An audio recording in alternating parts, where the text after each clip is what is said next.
Hello, I'm Dave and this is Logan, out once again for a walk in the countryside. Thanks for joining us. Now today we're at the pretty village of Langton Herring in Dorset. It's about 5 miles northwest of Weymouth, and we're going to be doing a roughly 4.5 mile circular route from the village, heading down to the Fleet and Chesil Beach, then past the famous Moonfleet Manor Hotel and onto East Fleet, and then back to end here at the village.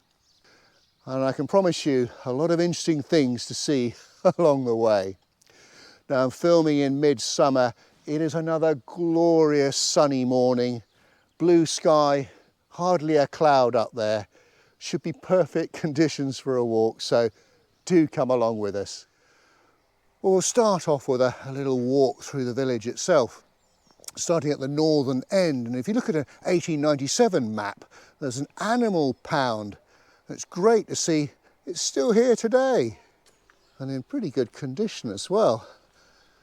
Of course, this is used in the past if any animals were stray, they'd be impounded in here, and then the owners would have to either pay to have them released, or otherwise they would be sold at market. These days, well, it still does have some uses. And this is the Elm Tree pub. It dates back some 400 years, and it's named because of a large elm tree that once stood on the site in 1746. Apparently, I was reading it became the first pub outside of Weymouth to become part of the Devonish estate when the Prince of Wales leased the pub to John Devonish. Apparently the original deeds can be found hanging in the bar. The Devonish family remained owners until the brewery was sold in the early 1990s. Now the pub has got a number of fascinating stories attached to it, but seeing as we're probably going to end up there for some light refreshment right at the end, I'll recount those stories at the end of the video. Just continuing with our little wander, this lovely building here with the red roses growing up along the wall is the village hall. It's actually the old school built in 1845. The school closed in 1945, and that's when it became the village hall. And indeed, there was a manor house originally behind the school, but a new one was built north of the village in the 19th century. And opposite the school is this quite magnificent church. It's St. Peter's Church. Now, it's not known when there was first a church here, but the present building indicates that a substantial church was built on the site in the late 13th, early 14th century, and it was drastically restored in 1827, and then in 1858 when a vestry and south aisle was added. But it consists of a nave with an aisle and chancel and west tower. I think it's got 2 bells, and the tower itself was built in the 18th century. And just beside the church there's this magnificent horse chestnut tree that was planted in the centre of the churchyard in memory of Sir Winston Churchill. We shall never surrender. Now the first thing you'll notice as you come into the village, when you pass the village sign, it mentions the word Thankful Village. Now, virtually every village in the UK suffered losses in the First World War, and the term Thankful Village was coined by Arthur Mee in the 1930s to describe a village that suffered no fatalities amongst men who went to fight in the First World War. Now, of the 16,000 villages in the UK, Mee identified just 24 that could call themselves Thankful Villages, although recent research suggests that the figure was probably nearer 53. But certainly Langton Herring was the only one in Dorset. And like 13 other villages in England and Wales, Langton Herring can count itself as being doubly thankful, as everyone who went to serve in the Second World War returned as well. Well, just before we go inside the church, just inside the porch, there's this roll of honour relating to the First World War rather than a memorial, and it suggests that all 31 men returned. although it's not strictly true because Charles Frederick Bailey, who was born in the village, he then moved to Hampton in Middlesex, and he died from his wounds in 1917. But his mother still lived here in the village, so his name was added to the roll of honour. But the fact that he was not actually a resident at the time of his enlistment means that the status as Thankful Village still holds true. Okay, well, let's have a peep inside. As per usual, I can't find the lights and it is incredibly dark, so I might have to put some photos up. We'll see how we go. Certainly it's lovely and cool in here, that's for sure. And there's a pulpit on the left. And very splendid window behind the altar there. And there's a few stained glass windows. And the morning sun bringing that out in its best. I'm guessing the organ must be behind those sort of wooden shutters. And oh yes, I can just see the font in the corner there. I believe that is 15th century, but I'm not 100% sure. And another terrific clock above the entrance there as well. Just spotted that ship that's sort of hanging from the ceiling. And of course, reminds us that in days gone by, the lord of the manor of the village here had rights to wrecks claimed from the sea at Chesil Beach. Now, the name Langton Herring gets its name from, well, lang and ton is Old English for sort of long farmstead. And the herring bit, well, that originates from the name Harangue, the family name of the lords of the manor that were here in the 13th century. Well, what an enchanting little place Langton Herring is. We've made our way out of the village now, past the old Methodist chapel, which looks as though it's a residential property now. And we're heading south towards Moonfleet. There's a footpath sign.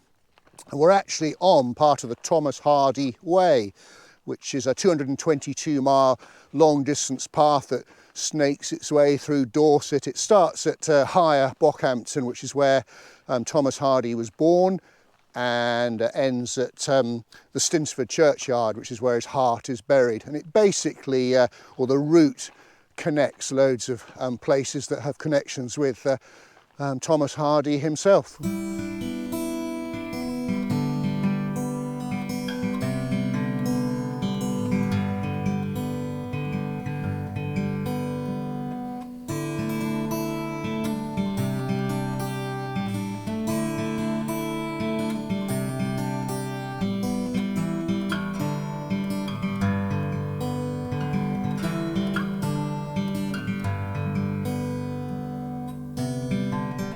Well folks, our first pit stop of the day, and what a fantastic view behind me already. So there's the Fleet and Chesil Beach, which I'll tell you a bit more about when we get down there, and then behind it the sea, which is looking so blue today in the sunshine. And if I slowly pan round, so this is looking over to the west.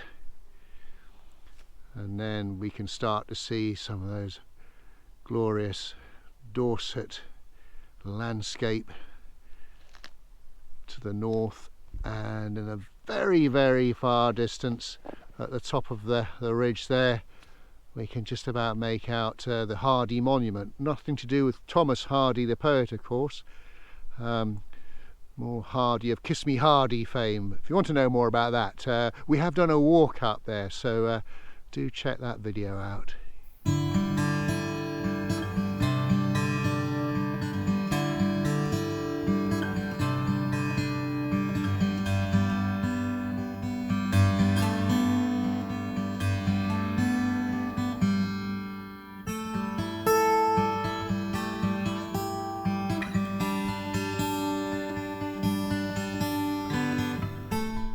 Well, we've made it down to the Fleet at a place called, I think it's called Gore Cove, and there's a lovely breeze coming off the water, which is perfect because it is quite a warm day. So let's have a look at it. I say it really is quite stunning. In fact, there's a little information board here, so we're here looking out here. So this bit here is called herbery. In fact, just looking at it, initially I thought it was water, but it's blue. It's that I think it's some sort of linseed crop by the looks of it. Beautiful. So this bit of water in front of me here is the Fleet. It's a very narrow tidal lagoon, 8 miles long, and it's cut off from the sea by Chesil Beach. There's an entrance to the sea in the east, but basically it's full of brackish water, which is sort of more saline than fresh water, but not as much as seawater. Of course, the waters on the seaward side of Chesil Beach, on the other side of the bank there, are very, very deep. Many ships have been shipwrecked there over the years. And I was reading that they did try and drain the Fleet in the 17th century, but the stones kept moving, and the movement of the tide caused water to basically percolate through and flood the land as fast as it could be reclaimed. Indeed, just looking back at the this information board here, it looks like they tried to drain this little bit here, the works, but failed. Well, I'm sending him in to investigate, and we're nearly up to chest height. I wouldn't drink it. It's not. It's kind of salty, so. But at least it's cooling you down. And believe you me, on a day like today, it's perfect.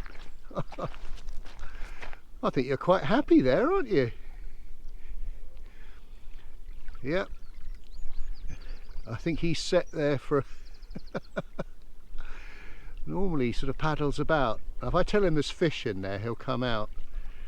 Unless he's being... Yeah, I thought so. As soon as I mention fish.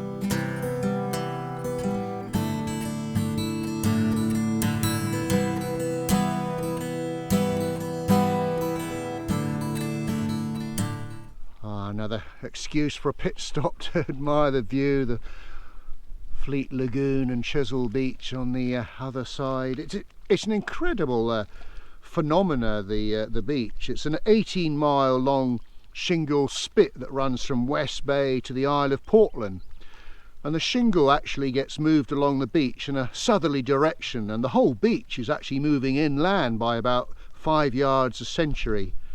It's up to 40 foot high in places, and by a process not fully understood by the experts, the shingle becomes graded in size, with pebbles the size of peas at the northern end and huge fist-sized stones at the southern end. And apparently smugglers, when they landed on the beach in pitch black at night, could tell roughly within 100 yards or so where they were on the beach, purely by the size of the stones underfoot. In fact, just in front of me here, another information board with a map. You can see where we've been. So there's Langton Herring, we started, so we've come down this path here, and we're going along a path that goes alongside the Fleet. There's Chesil Beach there. And we're going to head for East Fleet before heading back to Langton Herring. And just inland, if I slowly turn around, there's this quite magnificent building. This is Moonfleet Manor. It's a hotel, originally called Fleet House if you look at an old map, and it was built by the Mohun family in Georgian times around what was previously an old manor house. and it was the inspiration for Moonfleet House, which was the setting for John Mead Faulkner's classic smuggling novel Moonfleet, written in 1898. Indeed, Fleet House was then renamed Moonfleet House after the novel became a success. The name comes from, well, Mohun and Fleet, and actually became a hotel in 1945. This really is a lovely walk alongside the Fleet here. I think I might have mentioned earlier that it used to be a big area for smuggling in the past, particularly the smuggling of brandy and lace, all the way through the 18th century until, well, it wasn't probably up until 1840 when Britain adopted free trade that smuggling then became uneconomic. But basically what they'd do is, particularly with brandy, they'd load up barrels in the Channel Islands and then sail out into the channel, and then fishing boats would come from here and meet the boats out in the channel and then bring the barrels back and then roll them over Chesil Beach and dump the barrels into the lagoon, where they could be collected under the cover of darkness at a more convenient time.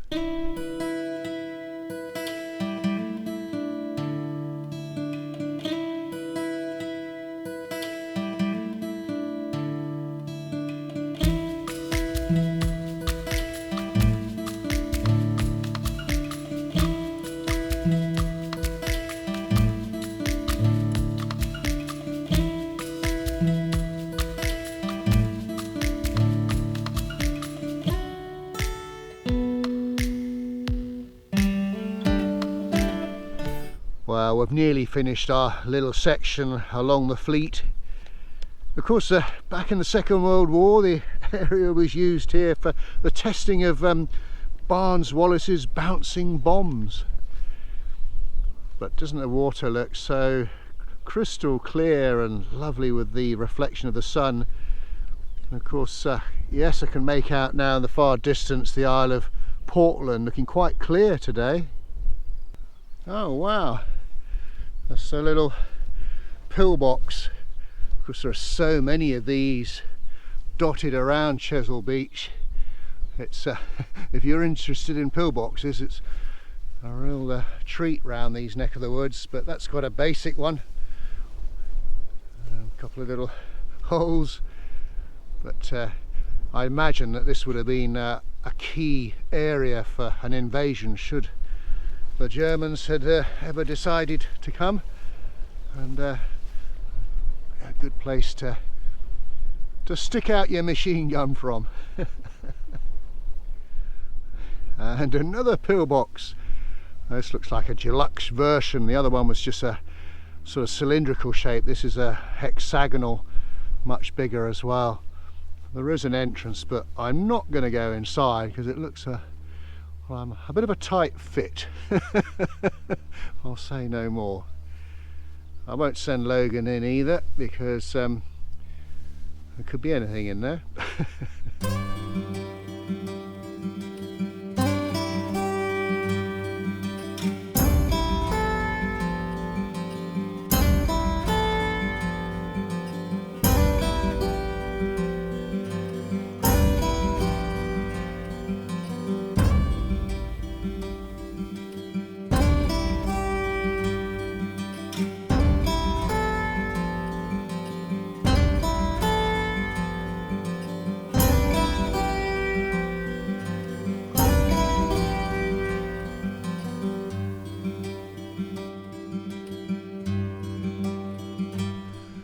We've now made our way to East Fleet, which is a tiny little village.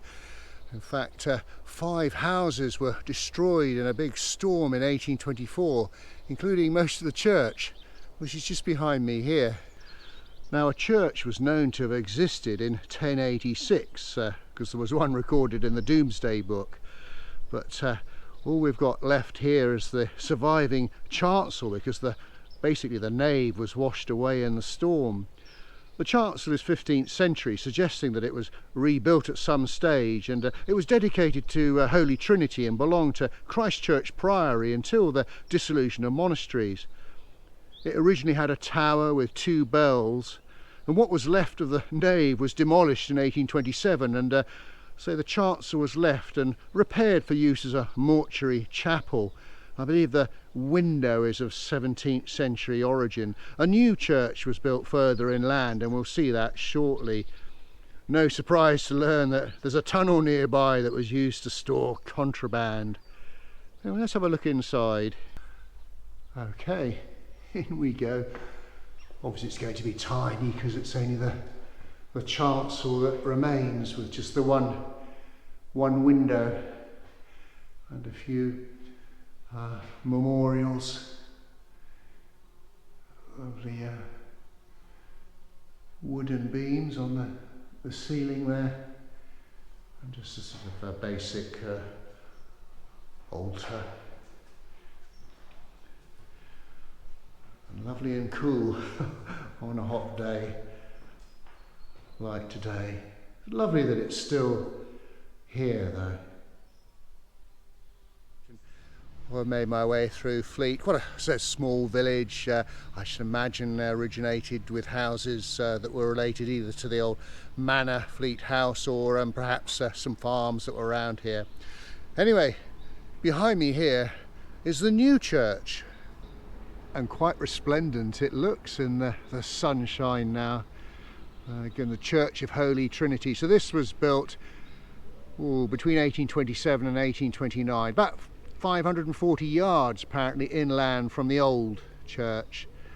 And it's got a nave, a chancel, a sanctuary and west tower. And apparently the bell from the old church is now on top of the new church tower. Well, we'll have our usual look inside. What an unusual door. Amazing. Okay. Now, I'm not sure what this is going to be like. Pretty dark, but let's see how we go. There's the font on the left. That does look quite modern, doesn't it? And then pulpit on the right there. A splendid stained glass window at the end, and there's some very ornate decorations on the ceiling as well, but very much a Victorian feel to this church, without a doubt, and creaky floors as well. But so it's quite a substantial church, really, for such a small community. But very pretty nonetheless. It's getting warm now. Fortunately, we've got plenty of water for myself and Logan. So we're very much on the homeward leg now, heading back to Langton Herring. Just behind me here, magnificent building, one of the lodges. I think that must be the North Lodge, because there's a building here called the South Lodge, which I'm guessing had something to do with Fleet House, that's now Moonfleet House. But we are now going to head sort of in a northerly direction, making our way inland. Well, continuing to head northwards, we've come through the West Fleet holiday farm, and currently going through the Bagwell Farm touring park, full of happy campers. Well, the year really is coming on now.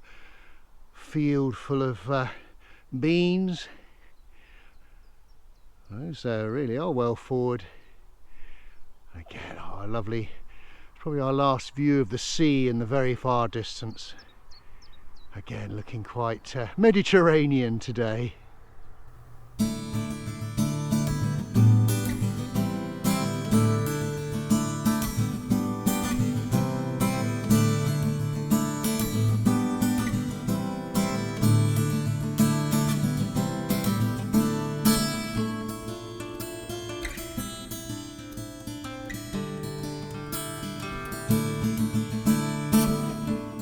Well folks, we've made it back to Langton Herring, and in particular the Elm Tree Inn, for a well-earned pint of elm ale. Now, right at the beginning, I promised you 3 stories about the pub. Forgive me if I use my notes. It's been a long day. Number 1. Now, there was a fisherman apparently who deceived his fellow fishermen over the size of his catch, and he was chased through the village and was hung from the beam in the pub in 1780, and apparently his ghost sometimes appears on stormy nights. Now, the second story, and this was definitely a true one, it was visited by Barnes Wallis and Winston Churchill during the Second World War, presumably during the time when they were testing the bouncing bombs on Chesil Beach. But the third story, which I think is the best of all, is about a spy scandal in the 1960s. The pub was actually at the centre of a Russian spy scandal. Harry Houghton and his girlfriend Ethel G used the pub to rendezvous with their KGB controller in what became known as the Portland Spy Ring. Anyway, Houghton would come home to the pub and await phone calls from his KGB masters on certain nights before disappearing to spy on nuclear submarines over at Portland. So there we go. Anyway, that's the end of our walk. We hope you enjoyed it. If you did, please do give us a thumbs up and a like, and do leave a comment, and do check out our Facebook page, Dave's Countryside Walks. So until we meet again, thanks for watching, and cheerio. Right, sir. Would you like a cheese and onion crisp? I think you deserve it. Oh, I'll tell you what, I've been looking forward to this.